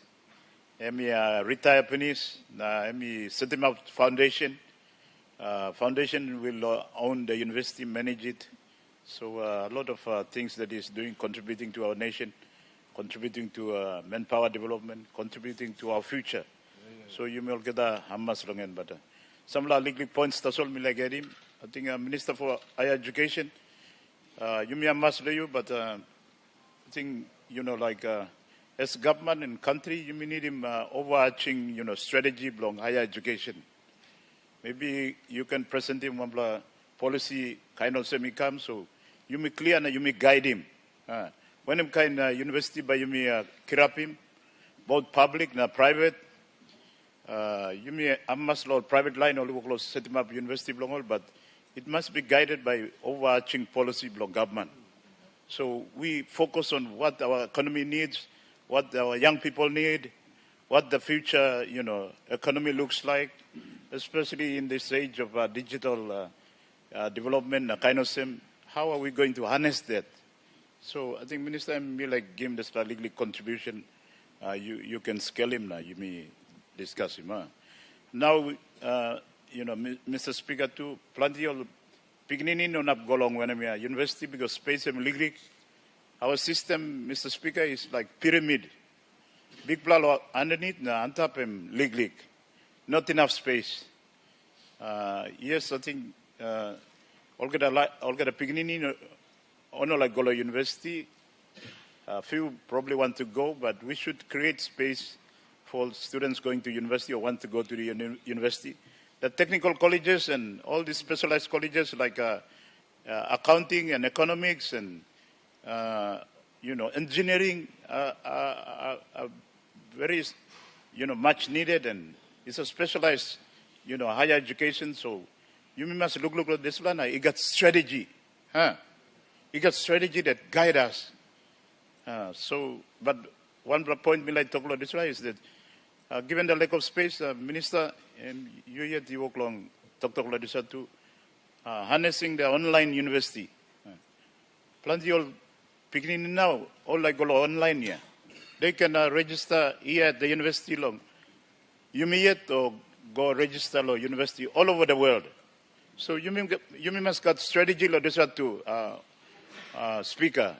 We must have a strategy on this, how to encourage all the our children who can't go to the university that are limited now, limited space, cost too high. Maybe online is much better. And Mr. Speaker and honorable members of parliament, I've met some young people who got a degree online, and I'm very impressed with them. Very impressed with them. They manage things themselves. They discipline themselves to stay loyal to the program that they are assigned to or register along in. And I can see that there is a great potential online. So maybe I'll line the province too. Mr. Speaker, maybe we can set up an online, training center or, supporting facilities that all Pignini in Ogolo University, they can go online and, register at the University of Loyumi, or they want to register in a university in the USA or Japan or China, or they should go for it.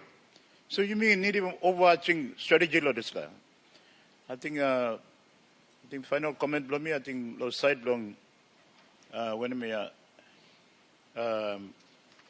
minister too, I think all university line of this plan long higher education, Mr. Speaker and honorable members. We shouldn't get everybody who wants to set up the university to come and we pass a law for them every time. And my meeting also maybe unnecessary. Minister, bring an overarching law. I think law blue you this now you talking me you me long end. I had a look at it already. The Higher Education General Provisions Act of 2014. I think I'm too general. It's an enabling legislation that creates the Office of Higher Education, Ministry Blue. But I think you may need him one law that when I'm university, you may create him. There is a criteria, there is a minimum requirement, there is a procedure under that law. So, Minister, you just approve him, they come up. Or Cabinet approve him, they come up. No need to come to Parliament at the time now.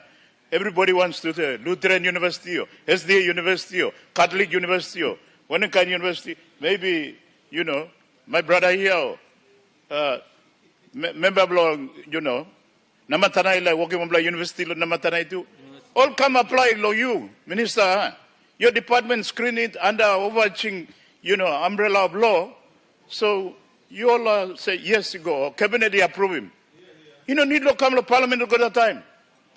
So with the overarching policy and the enabling legislation, but you may move here. Otherwise, everybody's come to Parliament all the time now.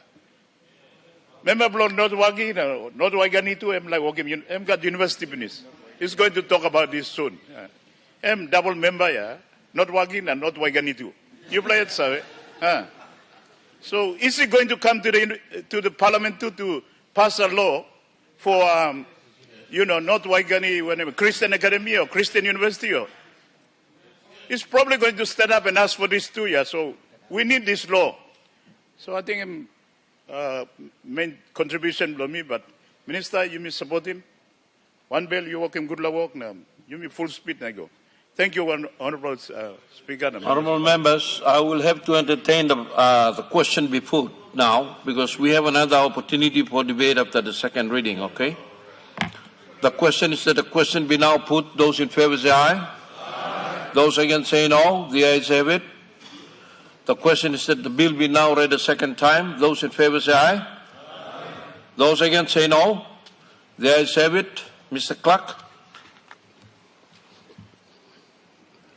Second reading, a bill for an act to provide for the establishment of a university to be known as the IBS University and for related purposes. Honourable members, I have to announce that I have received a message from His Excellency the Governor-General dated 12 March 2026, recommending the imposition of fees and the expenditure of public monies in accordance with Section 210 of the Constitution insofar as the bill relates to and provides for such imposition and expenditure. Minister for Higher Education. Mr. Speaker, I ask leave of the Parliament to move the third reading forthwith. Is leave granted? Leave granted. Mr. Minister. Mr. Speaker, I move that the bill be now read a third time. The question is that Honourable Member for Abao. Thank you, Speaker. Very short one. High commendations to the Minister for bringing this important bill to the Honourable House. And also I want to associate myself with those who commended Semik Nades for his enormous contribution. I was going to stand up and make a recommendation that the Governor for NCD had just articulated, and I think that's the way for the future.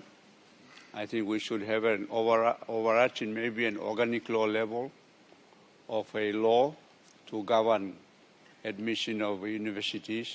If they don't fit into the university legislation that we are proposing, then they can remain institutes or colleges. So there has to be a benchmark set through legislation by this floor. It's no good everybody applying and you bring a bill every time an institute wants to become an university. My second and last point, Honourable Speaker, and I will sit down. There is a high level of corruption within the education system. Some of the degrees or master's degrees I'm hearing are corrupted. They don't go through the normal process. And so I'm strongly recommending, Honourable Speaker, that the Minister undertake maybe a commission level of inquiry to address this perceived issue of corruption. I think it's a dangerous trend. I never had it when I went to university. But somehow this thing is now becoming normal at the university level. In fact, I have two children who, when they finished grade 12, I didn't want to send them to UPNG. So I sent them to 6 Mile IBS where it was there then. Both of them graduated. And so I strongly recommend through you, Mr. Speaker, that the Minister seriously address the issue of serious corruption in the academia. Thank you, Mr. Speaker. The Honourable Member for Nodwagi. Yes. Okay, thank you, Mr. Speaker. Thank you for recognizing me and the people of Notwagi. I think today is my day. Building school.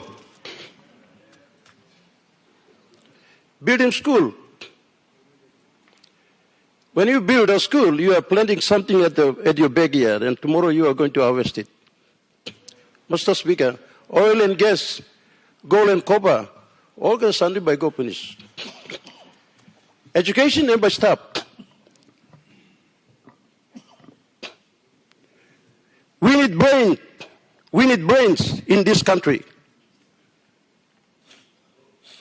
We don't need gold and copper. We need brains in this country.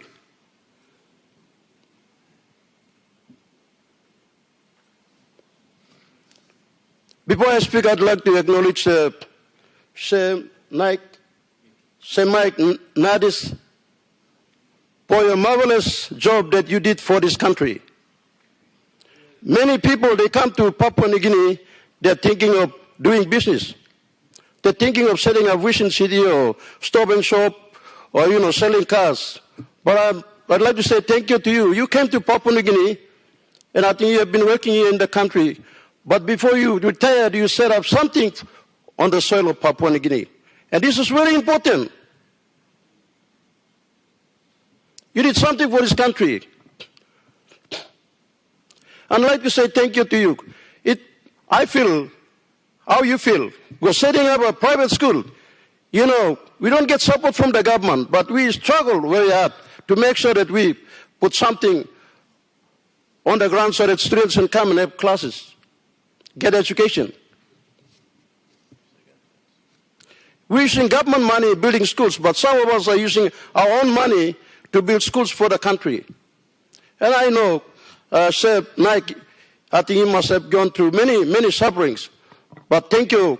God help you, and you have set up a university, and now the bill is going to be passed, and your university is going to be recognized and legally recognized. So I'd like to say thank you. God will bless you. Mr. Speaker, before getting independence, late Sir Michael Samare was talking about getting independence. He was talking a lot about getting independence. And then the whites, they told him, how are you going to get independence when you don't have professional people? When you don't have lawyers, when you don't have doctors, when you don't have accountants, when you don't have intellectuals on the ground, how are you going to get independence? They asked him. But that brilliant and bright late Samara, he pointed to the girls and the young woman and said, look at the girls there, look at the girls. Don't question me, look at the girls and the mothers there. Tomorrow I'm going to have doctors, and I will have accountants, and I will have professionals, and they will come and look after this country. And this happens, and now all of us are here. All of us are here. It's because of the vision that old man has. And he said he didn't have an assembly, he didn't have a university, he didn't have schools, but he had a vision. And he said, one day these mothers are going to have children, I will build schools and send them to schools, and later they will be educated and become professionals to look after the country. And this is what it happens after 50 years, and all of us are here sitting in this House of Parliament. And now, Mr. Speaker, if some young men on the streets, they come and ask members of Parliament and say, what did you do for me after 50 years? What did you do for me when you were in House of Parliament? What are we going to respond to them?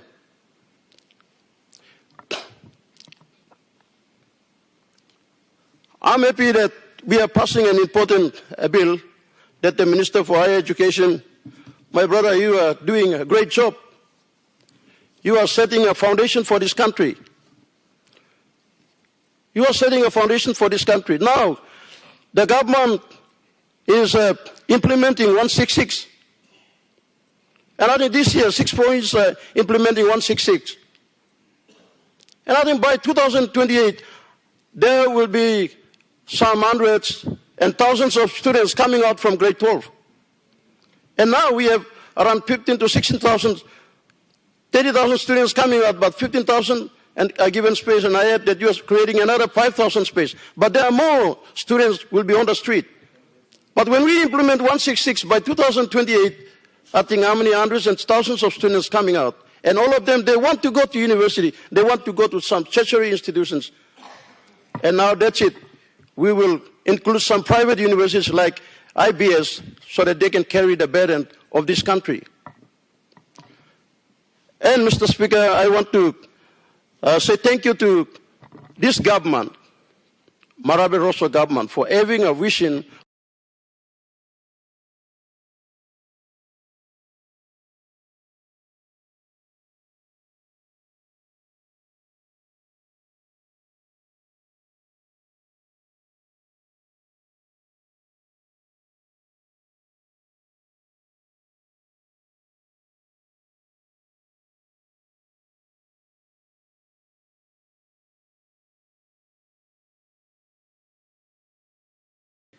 I'm happy.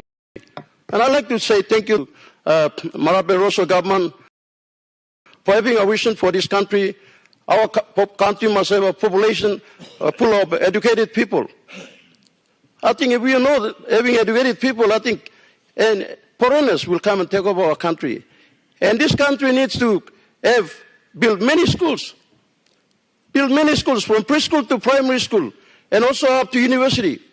And now I think we are passing the bill for IBS University. But I want to ask the minister if you can, look for some schools like mine. Was mine now is, it's been accredited to university. So, because I'm trying to help this country. I'm not making a profit, but I'm trying to help this country share the burden. So I think next bill, Minister, you can bring my school, my university to the floor of Parliament so my brothers here can pass. Thank you, Mr. Speaker. Before you may entertain him, a question we put the honourable member of Long, not fly by you, make it mass. Debate, will you? Thank you, Speaker Loluksawe. Me too, take him queue long, or leaders, he walk debate long. This bill, before we make a contribution, I want to make an acknowledgement to the hardworking minister, because I have to mention in this floor of the House that through him with his department, we are privileged to be recognized with a couple of institutions or colleges that his department has sanctioned, and currently they are running. And I'll just name a few. One we have recently, with his support, we have Kiunga Teachers College that's currently on swing, and it has first intake this year. So thank you, Minister. Then we have Daru Gaurim Teachers College. It's also recently been opened, and it's on swing. And then we have Balimo Teachers College in Western Province. So we have 3 Teachers Colleges in Western Province under your department, and a special thank you for that. Then we have Kiunga Technical College. That's in full swing now. So I want to say that the Minister has been working very hard, and there's a lot of things. For us, the Western Province, we have been neglected for the last how many years? Now finally we have institutions, college that's picking up slowly. So thank you, Minister, for your recognition and your effort in your department with endorsements. Taking cue from the previous leaders who have spoken, I want to make a few remarks, that's all. Along IBS University, some observations, and I thought that I would make this very clear. So through this debate, the Minister and the Governing Council of IBS can take note, is that we fully support, I support the bill. Just a few minor little things that I've observed. I'll take a case of my own province, Western Province, but specifically for a district where I come from. Northfly is far away to the Indonesian border, and we fly here to Port Moresby to enroll our students who are accepted. And we fly about 2 hours, and the airfare is about 2,300 one way and return back. And a student is paying a fee of about 15,500 for a program, say a year program or a semester. And we are sending about close to 50 plus students. And one district, for example, my district is paying close to 1 million kina. about 775,000 or 800,000 kina a year, both combined business houses, private, government sponsors, corporate sponsors. That happens. There's one slight issue that we face. There's no accommodation provided by the university or the college. And a lot of our students come here, they hang around at the suburb or they look for accommodation, and that's extra burden on top of the fees that we pay. So it's just like other universities. For example, if I take a government university, UPNG, we pay the same amount of fee. There's accommodations provided. There are boarding students. There have been lots of all the headache and the problem is taken care of by the university. Or we send to Unitech, or we send to Divine Word. But unlike IBS, there is no accommodation provided. So through this debate, Mr. Minister, would that be part of the consideration to factor? Suppose you mean passing bill, now governing council can consider in this law. Would they consider providing accommodation for the students that are coming in from very far colleges, provinces and districts? I've been bombarded the last 8 years in office by IBS students who come from North Fly and across Western Province. There's a member, Salim accommodation fee, Mimpla Lordslo Displa, Mimpla Stablo here. So I thought I'd make this mention so it's clear. And then that can be also taken care of. Lastly, me contribute so long, talk thank you, long man go pass, which I take him queue one time, or not past leaders you speak, said Nick, thank you long support to you, long country. Maybe look sawe across the breadth and length of West Papua New Guinea. But where I come from, sharing Indonesian border, maybe to talk thank you long, service blue this black country. Emta solid league debate blow me. Thank you, Mr. Speaker. Minister of Higher Education. Thank you, Mr. Speaker. Me too like add him a little comment before me finish this bill. I want to thank all the line with all the leaders that stood up and spoke in support of the IBS bill. Just statistics to show the need. Number one, beginning of every year, as of last year's data, 438,000 Sumading starting primary school, grade 1. Grade 12, at least 35,000 graduate last year. We can only feed 25,000 students. So going forward, the challenge will be for us to grow the higher education sector at least minimum 500,000 spaces. At the moment, we have 60,000 spaces combined with all our 71 institutions, including our 10 universities and colleges. So need a big plus trade. It requires combined effort. We all got the leaders and, of course, the government. Me talk thank you, Lord Prime Minister, and our government putting a lot of resources and emphasis on supporting both the primary and higher education sector. In terms of our TVET, especially the lower level, TVET is where we can put in the numbers. And I'm happy to report to Parliament that we've secured 300 million that's going to support 10 technical colleges in terms of infrastructure upgrade, maintenance, and very importantly, Queensland TAFE has won in the bid. We'll provide him courses coming to 10 TVET colleges, which means our courses will be accredited to Queensland or Australian standard.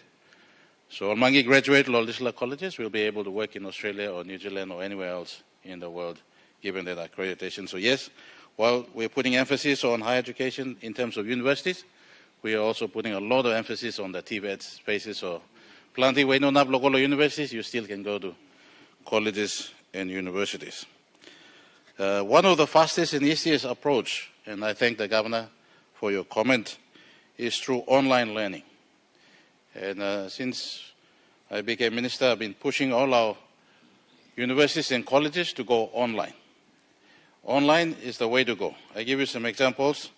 Thanks to Member Blonotwagi, Honorable Benjamin Moole, Philippine Christian University, when I visited the university campus in Manila. It's a small campus, nowhere near to UPND or Unitec, and yet they got 75,000 students all over 23 countries around the world. And the secret, they use online learning. QUT, Queensland University of Technology, I visited them 4 or 5 times now. They have 52,000 students, and even those students that stop on campus, many of them don't go to school. They just stay in their dormitories and go to school using online technology. So online technology is the way to go, online learning. And we're pushing, Divine Word has sort of taken the lead. Unitec is coming strong on that. In the first advertisement 2 years ago, when they advertised online learning or a degree program but to be taught online, they got 10,000 applicants for one program. They don't have the capacity, so they only enrolled 800. But that just shows you the power of online learning, the potential that's there. And that's where we will be investing and supporting the higher education sector to be able to create access and, of course, affordability. And so for people like, say, Mike, Nadesh, come in and help him country, we really, really appreciate it. I found out, in fact, I visited the university twice. I must tell you, the parliament, that they are one of the most well-run institutions. They don't receive any grants from the government, and yet they are able to operate sustainably just on school fee. And that's a lesson to all our other state and church-run institutions, to learn from them on how to be able to operate sustainably without government support. And apart from that, they are intentional in the way they deliver their programs, and especially addressing ethics, values, and discipline. You go into their classrooms, the minute you walk through the gate and through the classrooms and everything else, there's something that will remind you, every student and staff, about ethics. Every door, every tile, everywhere you look, there's something to remind the students and staff about values, ethics, thinking big, working hard, all those things. So they are an example to the rest of the higher education sector in the way they operate their university. They've also taught robotics as well, something, and a lot of advanced studies. So I must say that I really commend them and appreciate them for what they do. And the interesting thing about Sir Mike is that he has not run this university as a commercial business. He has done it more like a charity. He has never, ever taken a drawing for his personal use since the university or the institution started. And so we thank the man for his genuineness and his heart. And he just, on his 80th birthday, where Prime Minister and myself attended, he announced that he has registered a charity organization where the university has now transferred to the charity organization that will own and operate the university for the children of Papua New Guinea. And so I thank the guy, thank the man for his vision, for his leadership, and for his heart for this country. With that, Mr. Speaker, I thank you. The question is that the question be now put. Those in favor say aye. Aye. Those against say no. The ayes have it. The question is that the bill be now read a third time. In accordance with constitutional requirements, this bill must be passed by an absolute majority of 60 members. Clerk, please ring the bells.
Attendants, close the doors.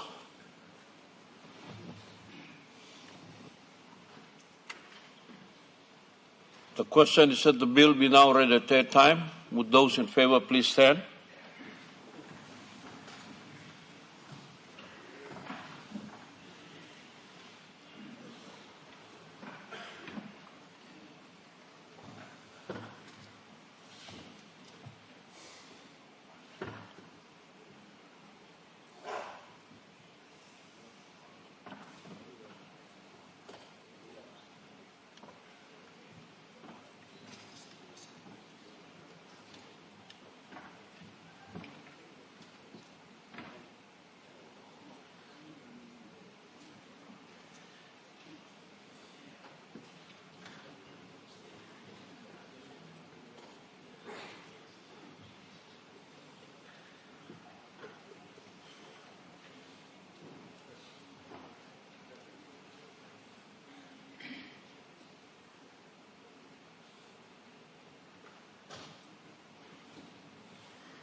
Stand.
Honourable members, the results of the votes, the ayes 93 and the noes 0. Honourable Minister, you have all the support of this House. Mr. Clerk.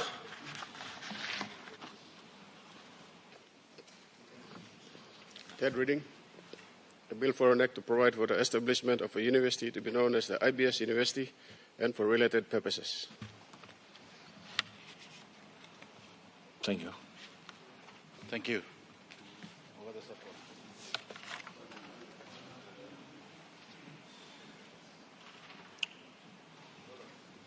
Mr. Clerk.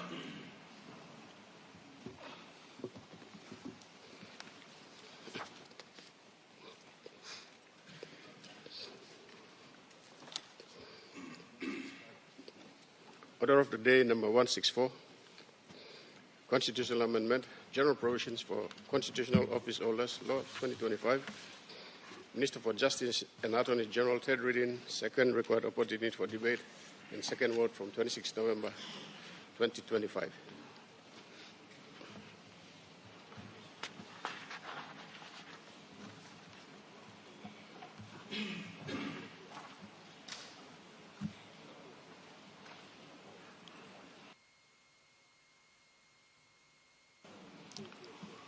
Mr. Minister for Justice.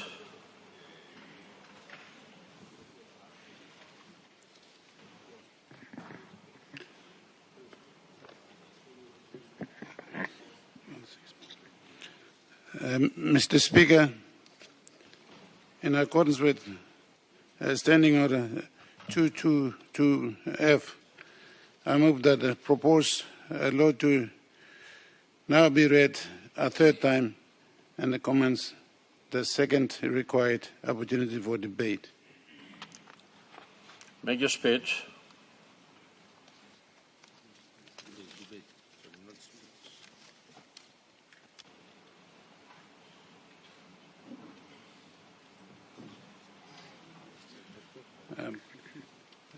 Mr. Speaker, shortly, just to remind the House that this bill has gone through first and second, and this is a final reading, so I've made my statement. I commend this bill to this House. Thank you.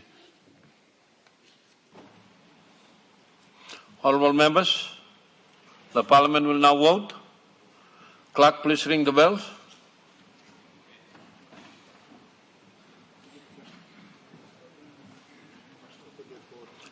So, Aswa, the question is that the question be now put. Those in favour say aye. Aye. Those against say no. The ayes have it. Honourable members, Parliament by vote now. So, Clerk, ring the bell.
Tenants, close the doors.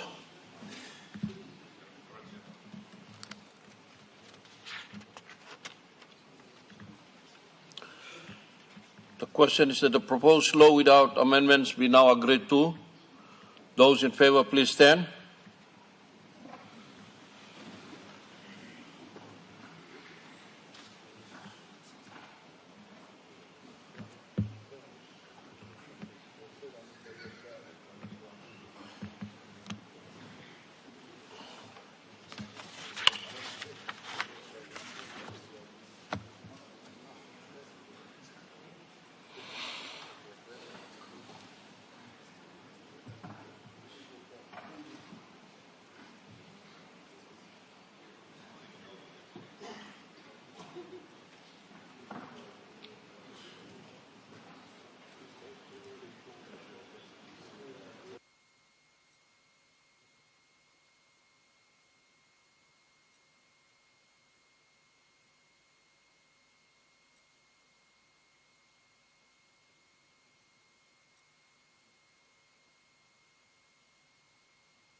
Those against, please stand.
Honourable members, the result of the vote, the ayes 87 and the noes 0.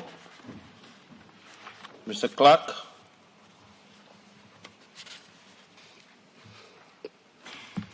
Third reading, a bill for an act to alter the Constitution and for related purposes. Mr. Clark.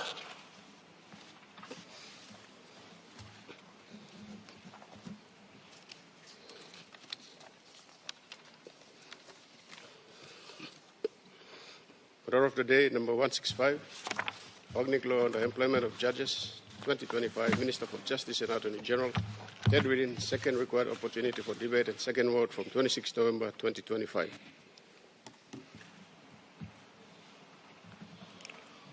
Honourable Minister.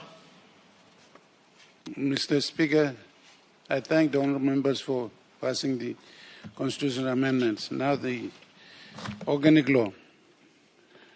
This has been gone through the Parliament 2 months ago, as required by the Constitution. So it's one of those court bills now I'm bringing on. I'm sorry I didn't explain this further earlier. It's caused some confusion. So this is again is organic law and employment of judges. Mr. Speaker, in accordance with Standing Order 222F, I move that the proposed law to be now read the third time and commence the second required opportunity for debate. Make your speech.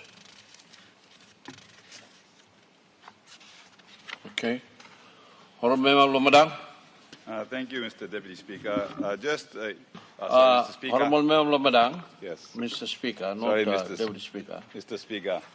I would just make a point on the earlier passage of the third reading. I just asked for if there's any third readings, just a matter of administration, that details of that bill can be just summarized, because it has been a passage of time since last year. These bills are named in 2025.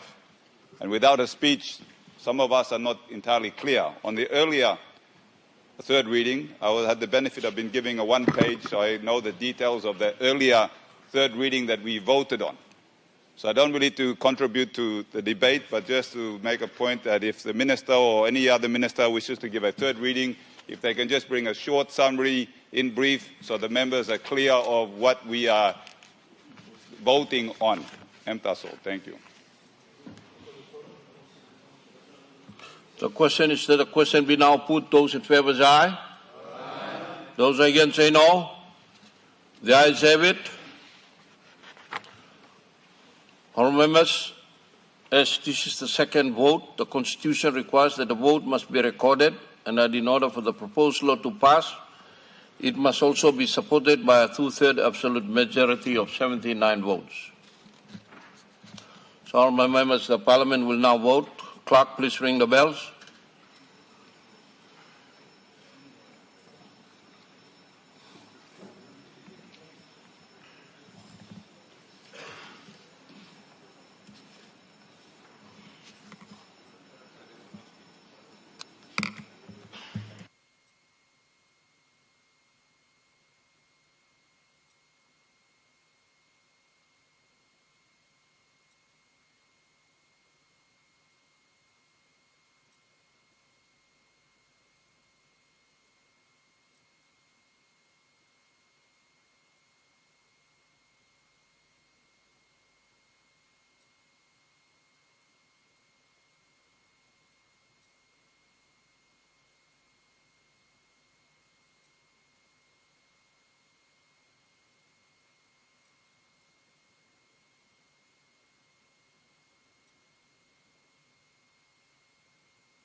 Close the doors.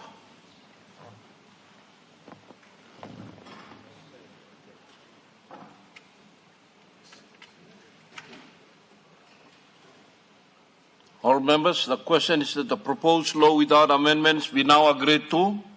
Would those in favor please stand?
Those against, please stand.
Honourable members, the results of the votes.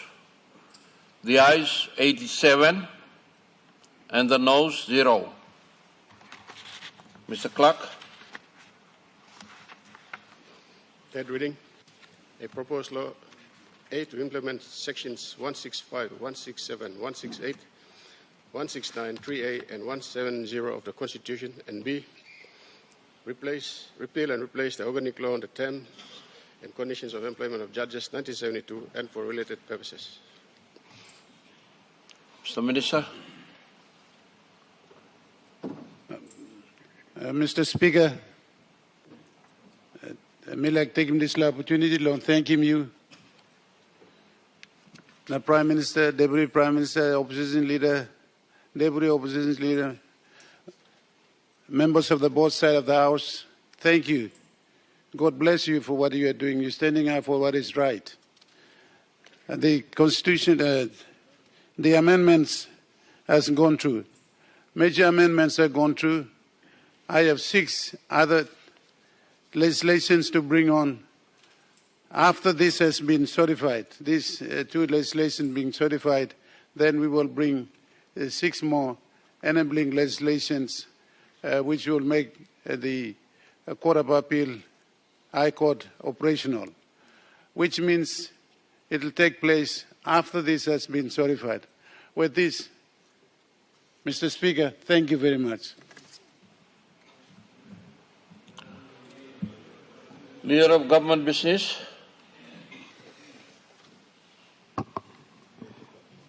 Mr. Speaker, I move that the Parliament do now adjourn until tomorrow at 10 o'clock a.m.